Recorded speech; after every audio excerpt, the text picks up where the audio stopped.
Gabrielle Union put on a captivating display as she promoted her upcoming book You Got Anything Stronger in New York on Monday.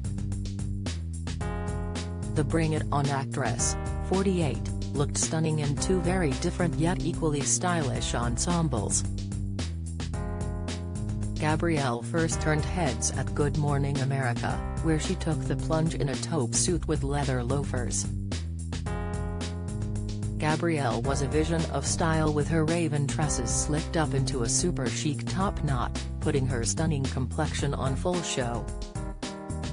The star accentuated her radiant complexion with a touch of smoky eyeshadow and rosy tint on her cheeks.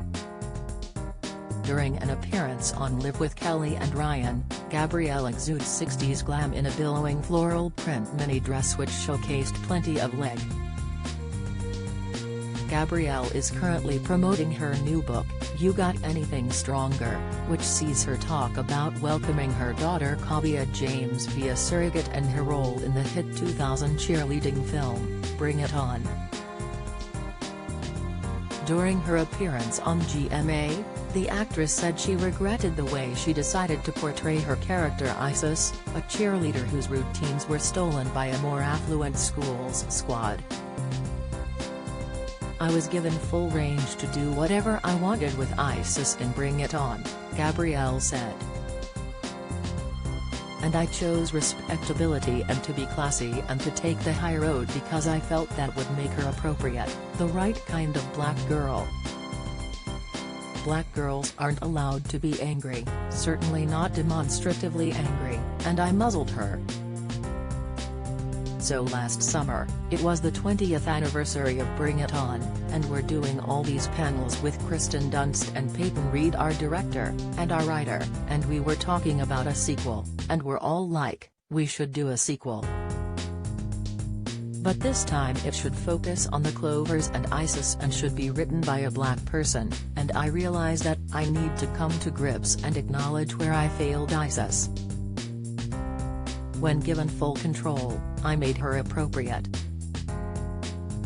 The book also sees Gabrielle recount her painful and emotional journey to finally becoming a mother to daughter Kavya James with her husband Dwayne Wade in an essay.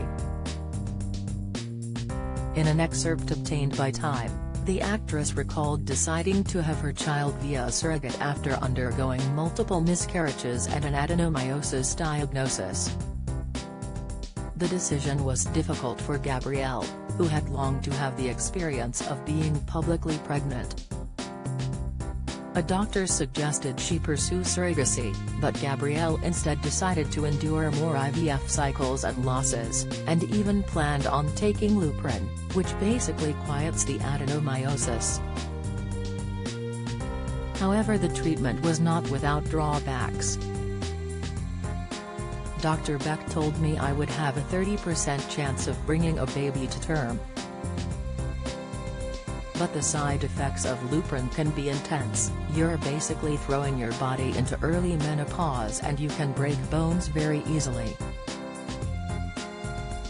Her husband ultimately persuaded her to not try the medication, telling her, "You've done enough." The actress was initially not receptive to Dwayne's encouragement, but eventually decided to move forward with the surrogacy. As fate would have it, the woman who wound up being Gabrielle's surrogate was a fan who had her book on hold at 4 different libraries. The surrogate, Natalie, eventually became pregnant in March 2018, and the actress ended up landing on a version of her daughter's name after watching the ending credits of a show. "There was one name I saw at the end credits of a TV show or movie, Tavia. That would be pretty, I thought, with a K. Kavya. That name made it onto every hopeful list I kept.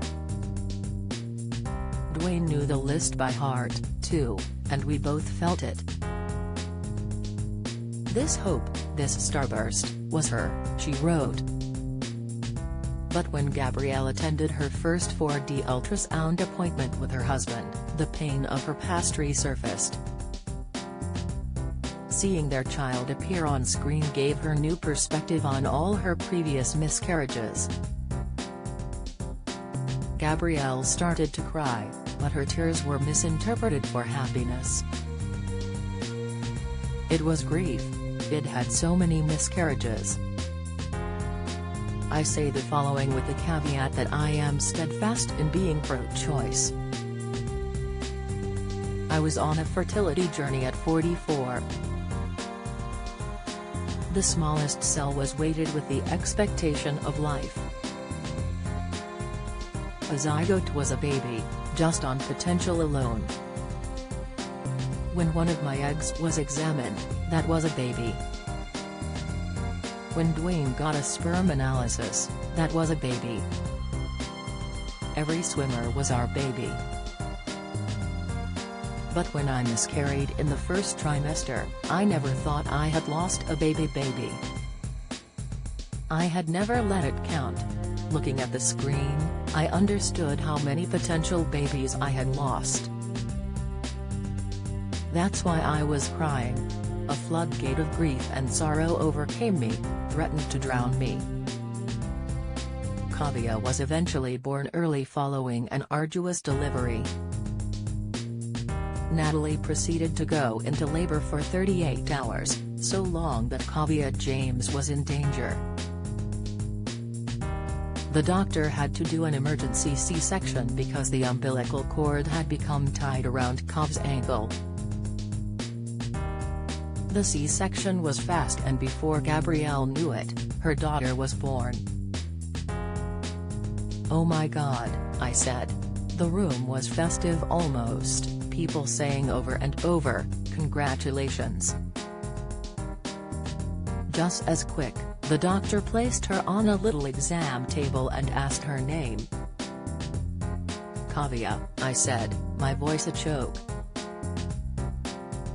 This baby, given a name written on a wish list for decades, then tattooed on her father's shoulders. She was loved even as an idea. My body seized in a full release of every emotion. Relief, anxiety, terror, joy, resentment, disbelief, gratitude. And also, disconnection. I had hoped that the second I saw her, there would be a moment of locking in. I looked over at Natalie and her husband. There was a stillness to them. I looked at Kavya James on the table, and then back at them.